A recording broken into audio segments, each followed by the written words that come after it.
We will discuss about many-to-many option on a merge join in this demo. I'm going to use Database Adventure Works DW for this demo as well. I'm going to create a table called table1 underscore temp, and this table will basically get all its rows from a table called table1. I'll be creating a cluster index on column 1 for table1 underscore temp.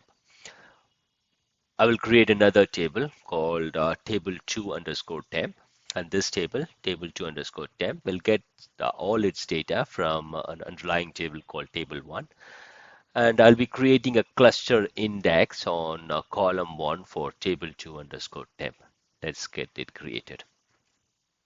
Now, what I'm going to do is I'm going to enable set statistics IO on, and then I'm going to execute this particular select query, which basically selects column 4 from table 1 underscore temp and table 2 underscore temp, and column 2 from table 1 underscore temp and table 2 underscore temp.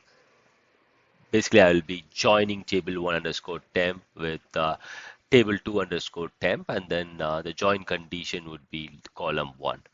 And then the join condition would be column 1, and then column 2, table 1, column 2, value Raj percent, and table 2 underscore temp dot call to Raj percentage. So this is what I'm going to do. Basically, I'm going to look for matching rows on each of these two tables, and then basically check for column 2 with value Raj percent.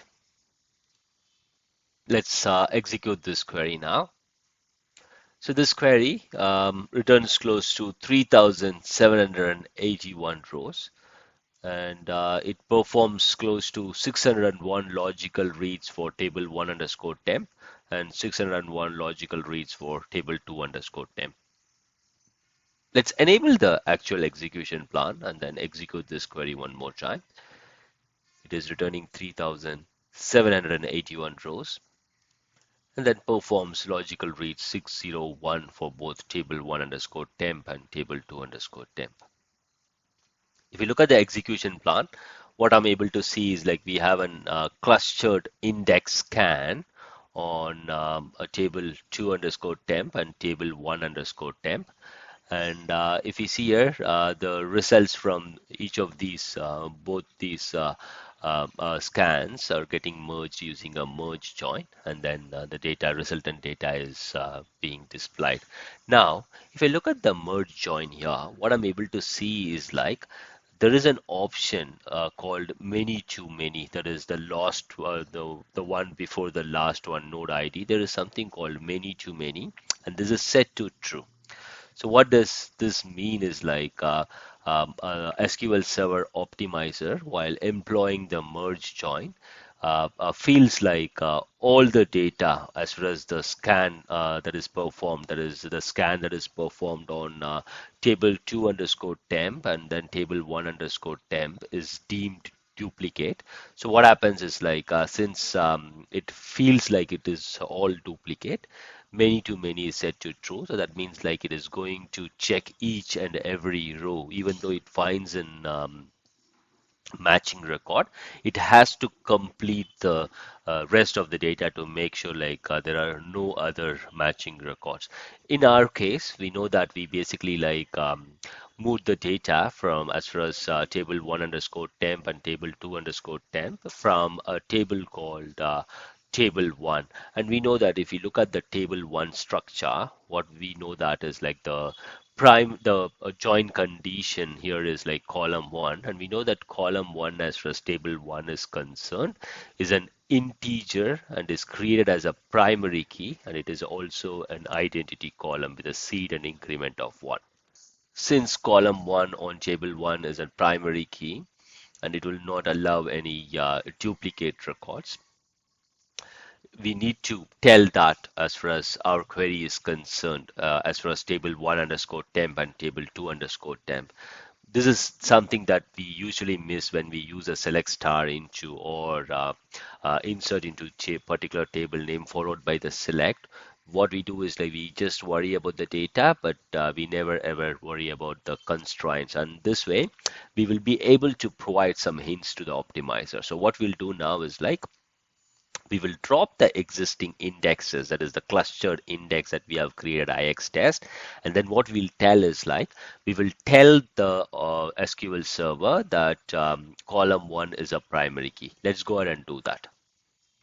Now that I've created primary key, if you look at the structure of table 1 underscore temp, we will see that we have a primary key defined on column 1. We can see that. So if we see here, we have a primary key defined, and if you look at this one, it basically tells like the index description is clustered unique primary key located on primary, and it is on column 1. Yep. Now what I'm going to do, I'm going to enable set statistics IO on, and then I'm going to execute this particular query. If I execute this query, the query completes, returns the same 3,781 rows. If I look at the execution plan, what I'm seeing is like we are having the same cluster index scan on table 2 underscore temp and table 1 underscore temp. But if we look at the merge join, what I'm able to see is like many to many option is set to false. We know that with this many to many set to true, we perform close to 600 logical reads. But if we look at it now, what you're able to see is like we are basically performing close to 572 logical reads. So that way, we were able to improve the query performance by just adding the primary key. So what we basically have to do is like look at things and provide hints to the optimizer. So there is high possibility we might miss this particular thing, like when we are inserting it into a table. But if we can provide these small things to the optimizer, then it will be of great help. That's it for this video. Thanks for watching. Have a great day. Jai Hind.